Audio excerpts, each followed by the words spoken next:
redesigning their MR2 and Celica ranges, Toyota have abandoned the aggressive angularity of the 80s in favour of soft and gentle curves that are supposed to imitate the human body. It's bound to be the principal talking point for observers, if not potential buyers, and will no doubt evoke strong but differing passions. Under the skin, though, there's more power and performance, both for the MR2 GT and also for the Celica GT4. With its rallying pedigree, you might expect the GT4 to be a bit harsh and all action on the roads. But in fact, it's a very refined, sophisticated coupe, and it does everything with ease. There's ABS brakes, power steering, and a turbocharger that comes in so smoothly you hardly know it's there until you look at the speedometer.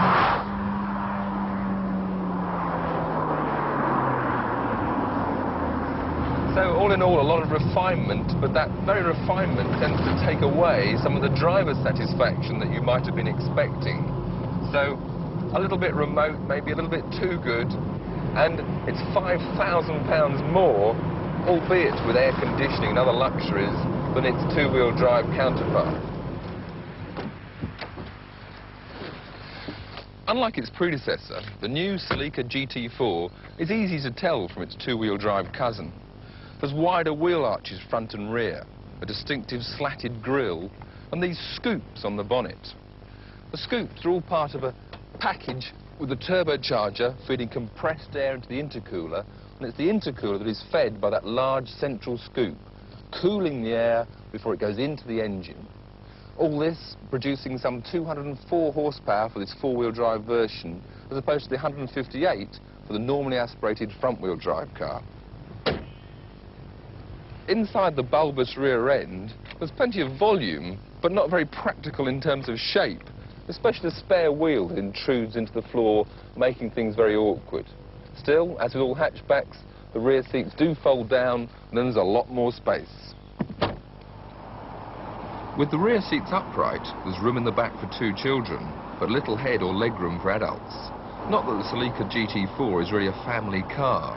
It's a fast and practical grand tourer, offering speed with great safety, and all in near silence and pampered luxury.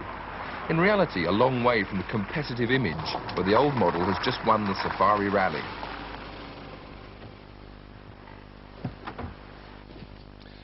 Toyota have done another complete redesign on their popular MR2. First introduced back in 1985, then in the angular shape, the new model features this curvaceous 1990s look, but still retains that mid-engine layout.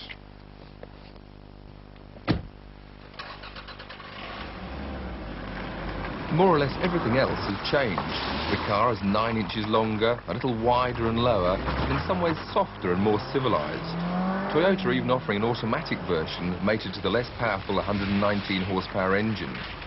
With the new car weighing over 300 pounds more than the old, the performance suffers as well. But with this new GT version, the situation is reversed. There's 158 horsepower on tap and a big boost in torque. And that's more than enough grunt for some very stimulating motoring in the appropriate circumstances. Not only is the MR2 fun out on the road, it retains this T-bar optional layout, which means we can take away these sunshades to allow more light into the car, and on better days than this, when the weather's nicer, remove the glass panel each side to make it into an open-air car. Now, before, these pieces used to have to be stowed in the nose along with the spare wheel. Now there's extra space behind the seats each side to put these panels. Also room for the odd anorak or maybe even a slim briefcase. Also, the boot's larger.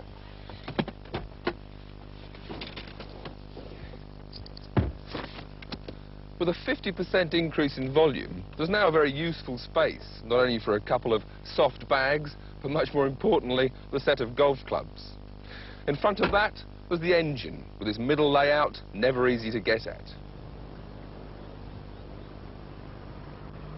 Out on the road, I really enjoy the MR2. It encourages you to drive with enthusiasm, the engine right behind your ear, singing away, with the red line up at 7,000. The engine noise really is a delight. Maybe a bit noisy for some on long journeys, though. The driving position, well, it's laid out perfectly. You've got adjustment for seat and steering angle in order to get everybody comfortable. For handling, again, it's classic mid-engined, as good as the old MR2, mild understeer, switching to oversteer, but great fun. Some people may find that transition to oversteer a mite sudden. With the heavier and more powerful engine, it's probably a little more harsh than the old car.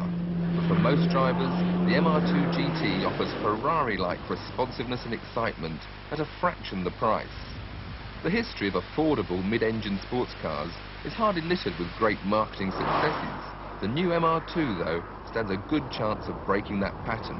And, along with the Celica, not to mention the Supra, Toyota offers excellent coverage of the sporting car sector. In brief, the Celica GT4 scores well for performance, comfort and safety, with reservations over the unusual styling, a certain lack of responsiveness and the price. With the MR2 GT, the main selling points are its good driving position, excellent handling and sheer excitement, while, on the downside, there's no ABS across the range, no catalytic converter on the GT model, and the engine noise could be a little wearing.